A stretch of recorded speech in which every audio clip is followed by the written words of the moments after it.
In this video I'm going to talk about consciousness or conscious awareness. Now, conscious awareness is very hard to conceptualise actually, to get a good grasp. But to the average guy, consciousness, he'd probably actually think that I was just talking about everyday waking state, the normal waking state. Well, that, if you consider it normal, right, that is not true conscious awareness. It's not true consciousness. And in actual fact, the waking state, the normal waking state for most people is unconscious, believe it or not. Because every day they are controlled by the ego or the egoic state, which is the thinking part of the mind. Right? To put it in simple terms, the thinking part of the mind. And I've said in previous videos, I challenge anybody to try and stop thinking for just 30 seconds. It's almost impossible for the average guy to do. Now that tells you that the ego, which was always meant to be a resource or a tool, right, used only for constructive purposes or problem solving, actually now controls every aspect of our lives. Now consciousness, in a way, or the obstacle, the main obstacle to being conscious or totally consciously aware is fear. To put it simple, fear, it pervades every facet of your life, is basically controlled by fear. Now, a lot of people may find that hard to believe, and I've talked to many people out there where they've said, oh well, yeah, I've got nothing to fear, I've got no fears. Well, basically they're being totally misguided, right? Or they're so caught up in a false reality that they really believe that they have no fears. And in actual fact, every single one of them have some innate fears, and this is the driving force behind a lot of what basically all the conflicts and all the negative emotions and negative energies that are going on in society today are all based in fear. And then, as we said, we're not talking about a particular form of fear. But what is fear? You understand me? One may be frightened of the dark, or frightened of what one's wife might say, and so on. Those are all expressions of multiple expressions of the central fact of fear, right? So we are talking about the central fact of fear, the root of fear, not the various forms of fear.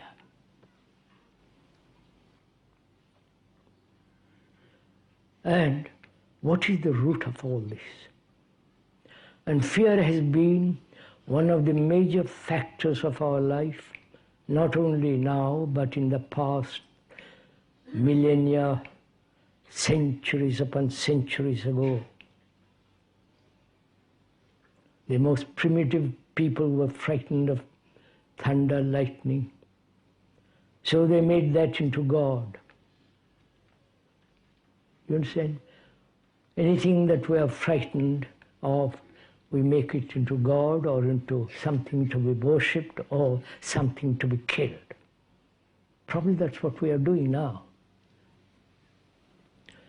And we are asking, what is the cause of all the fear? What is the origin, the beginning of fear? And can that fear, first psychologically, inwardly, not the fear of outward things, but first the inward, inside the brain, inside the very hidden part of the brain, the very recesses of the brain. What is fear? Why have we not solved it? If there is no fear at all inwardly, would we have gods?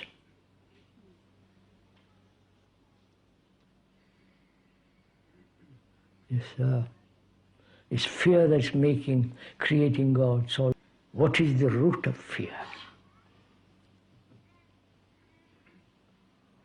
Is it thought?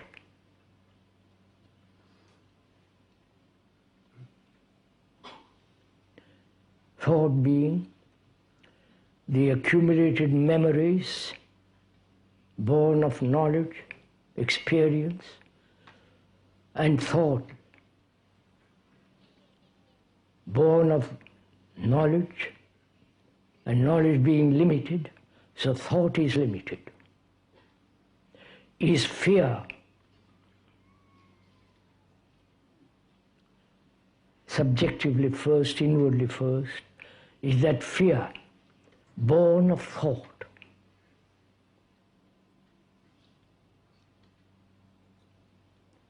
Thinking about tomorrow, thinking about what might happen. One's wife may run away. Thinking in terms of not the actual present, but in terms of the future or the past. Is that the cause of fear? Thought. If it is the cause of fear, which the speaker says is, and please don't accept it, then what will you do with thought? This is what to come to terms with. We need to come to terms with this. And it is connected with consciousness, or the lack of consciousness, conscious awareness. Now, if I want to use other terms for conscious awareness, I could use what our told terms as presence. Presence is a very good term to use, because basically what it means is to be conscious in a totally conscious mode. You have to be in the present moment, right? In other words, another word term he uses is being, right?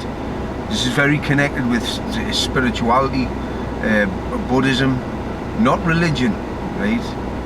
Religion, Buddhism, or religion and spirituality are chalk and cheese, actually. Religions, so I'm not going to get into them right now, but as far as spirituality is concerned, we are spiritual beings living in a human existence, right? Not the other way around. We're not human beings having a spiritual existence or a spiritual experience. It's the other way around. We are spiritual beings. We are here for a reason, and that reason, well, that's for others to work out for themselves. I have my own opinions on that, and all I'm saying is right now that all the ailments of society, all the conflict, all the aggression, right down to the microcosmic level, the family unit, the domestic violence, and then upwards to global conflicts, the hatred, and all the negative aspects of society, basically all derive from the fear factor. That's what it's all about, basically, fear, right? One guy, I can't recall his name now, I remember I watched a film called Ancient Knowledge, and I will be putting it on my channel for others to watch. But the guy on there, basically, he used a term called the fear-greed dichotomy, where we live in this materialist world, and everything's driven now by material needs, wants, right?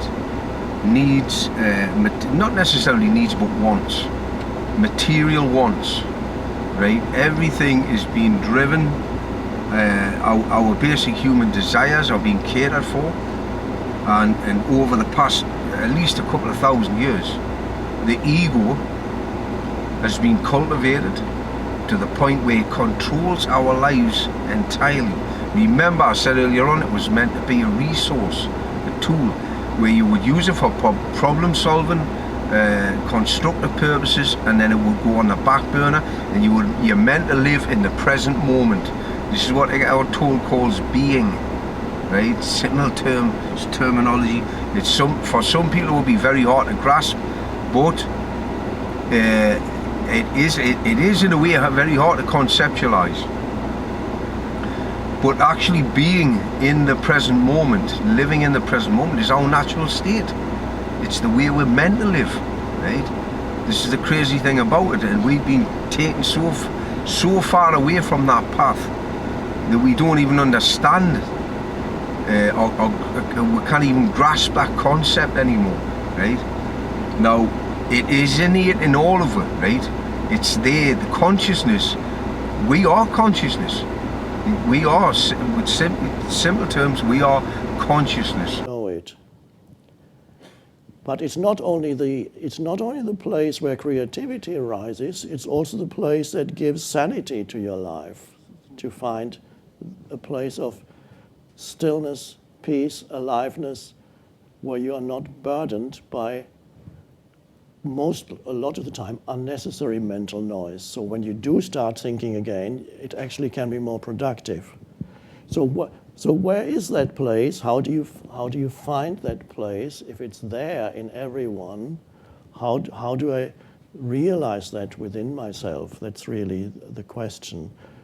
I can just suggest to you 3 or 4 entry points into that state of consciousness, and after I've done that, we can carry on the conversation.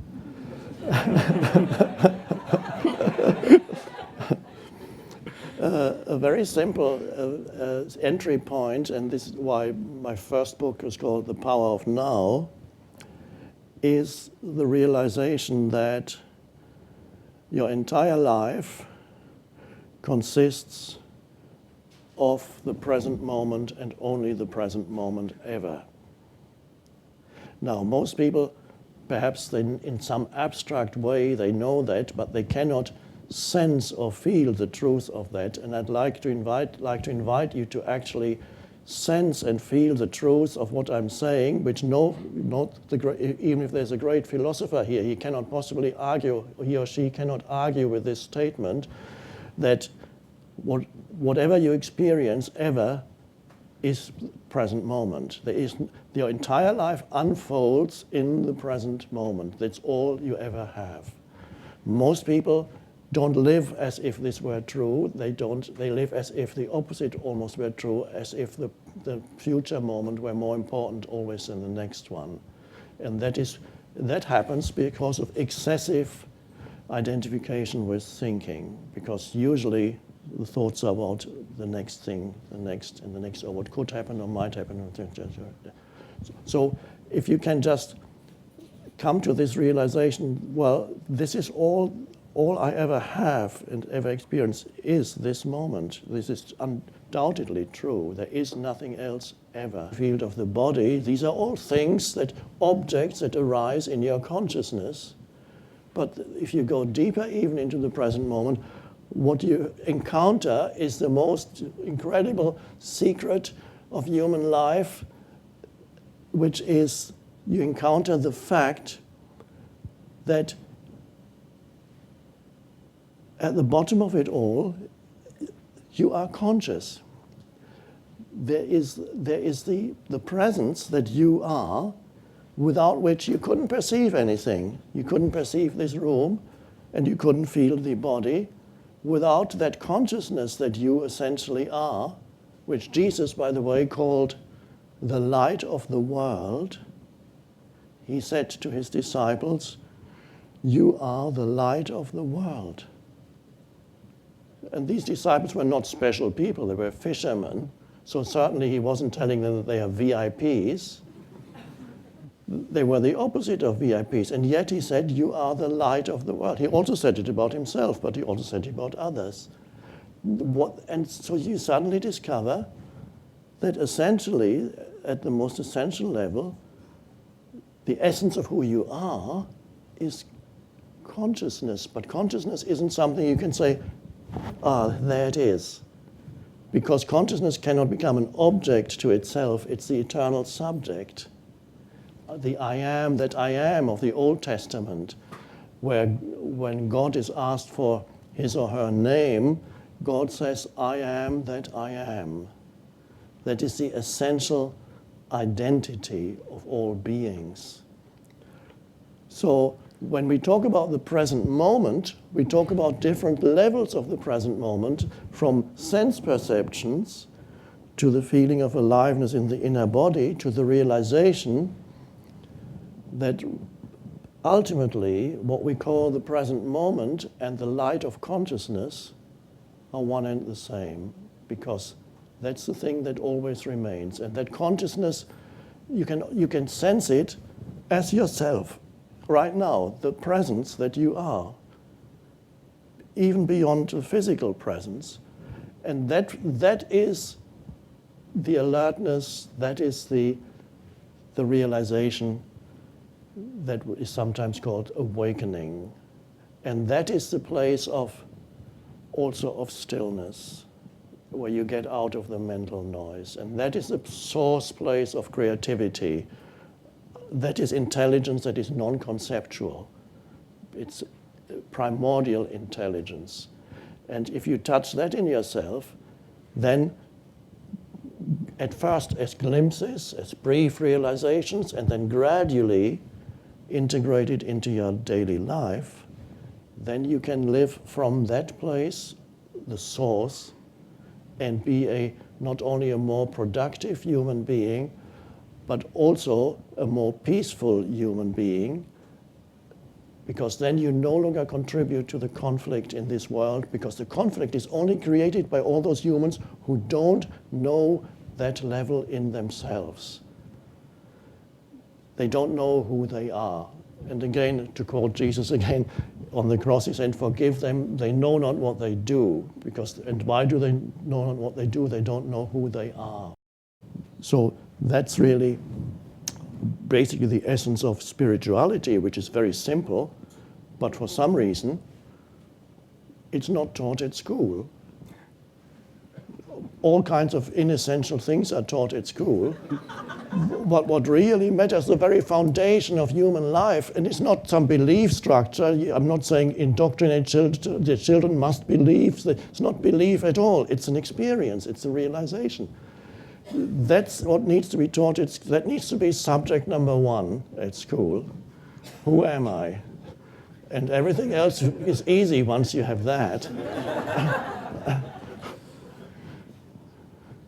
Well, I'm not sure I have any more questions. and that consciousness is being suppressed, right? It's being buried. It's deep within all of it. This is why the Gnostics, the Latter-day Christians, and they, by the way, they were the true Christians. They're the ones that got persecuted in biblical times. Because the Gnostics believed, and they weren't just a cult. They believed that Christ, or consciousness, right? Christus, Latin Greek translation means anointed or enlightened, right? So the Gnostics believed that Christ was in all of it. In fact, it was the psychologist, the psychoanalyst, Carl Jung, who was quoted as saying, "He who looks without dreams, he who looks within awakens." Right? And he was actually, he totally believed in God. He totally believed in a cosmic force, and that we all belonged to a source, right? And we were going back to that source. We were here for a reason. And I believe that as well. And what I'm saying, get back to the subject, consciousness, basically, it is in all of it. The current state that we're living in is an unconscious state, because the ego, which you might as well call a separate entity, right? And I'm not, I might be talking in supernatural terms here, actually, right? Well, very few people are going to find this hard. They're going to find this easy to grasp. Sorry, very few people are going to find this easy to grasp the concept of consciousness and actually just living in the present moment. Now, what the Buddhists would say, and I'm quoting again, and I can't remember if it was the Buddha or the Dalai Lama that actually said this, that if you have no ego or no self, you have no problem. Now, what I'm basically mean by that, and I guess what they mean, was that all our worries, all our fears come from the ego or the egoic state. That's where they derive from, and that if we can learn to basically, and as I said, it's not so much a learning process, it is our natural state. If we can get back into that natural state of no mind, silence, right? Putting the ego to one side on the back burner where it belongs. No self or no ego, no thinking part of the mind, no problem. You cannot worry if you cannot think. It's as simple as that, right? And I know it sounds crazy to some people, because a lot of people out there would say, well, if you can't think, you can't function in a normal world, in a natural state. Well, I'm sorry, but we don't live in a normal world. And what I'm trying to say there is, our tool basically says this: we live in an insane world, and it's becoming more insane every day, right? In fact, what he gives is basically an example of what he's saying, the analogy, is if you were born in an insane asylum, right, and everybody around you was insane, you wouldn't know any difference. You would be brought up in that environment, you wouldn't know any difference. And that basically is what society is, right? Because the egoic state is driving society, the general population, insane. I mean, I believe that it was the North American Indians, when white man first went over to America, in North America, basically said that we have the look of insanity in our eyes. And I don't doubt that for a second, because what they were talking about was the egoic state, the ego, right? We are totally driven by the ego, controlled night and day, 24/7 by the egoic state. And basically, what we have to do, if we want to eradicate all the problems in society right now, is put aside the ego, back where it belongs, and not just our tool, but speakers like Alan Watt and Krishnamurti all basically say that the ego or the egoic state is obsolete. There are other factors in the problem, and one of them is that while we are seeing and hearing, we are trying to make sense of our world by thinking about it. And the act of thinking also introduces an element of strain into the use of our minds. And I think the reason for this is, perhaps you will remember how I showed you on a previous program, that thought is linear. You know, it goes one word after another. It's strung out in a line. We think thought, thought, thought, thought, thought in a line like this, one after another. Whereas when we see to what is going on entirely. We take in a volume when we see. We take in a great area. Nature is a volume rather than something strung out in a line. But when we think, we get one thought after another, and so the process of thought is much slower than the process of seeing and using our consciousness or our mind as a whole. And this then requires a certain effort to make thought keep up with what we are seeing or what we are hearing. Also, you see, thought works by abstraction.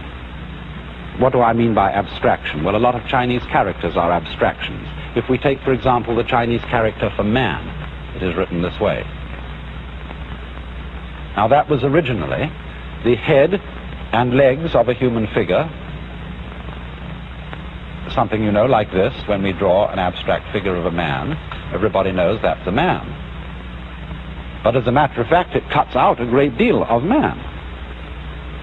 This figure cuts out all the details, and gives us a simple image which we can grasp all at once. And we have to do that in order to think, so that we can use a series of very simple images or grasps of the world, and these are abstractions.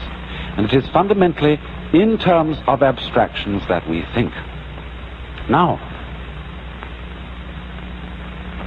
thought, as I said, is slower because it goes in a line, thought after thought. And also thought is abstract. That is to say, it lacks the full living quality of real life, just as this figure here is just a sort of skeleton, ball on top of sticks, and therefore it lacks the vitality, the aliveness of a real man.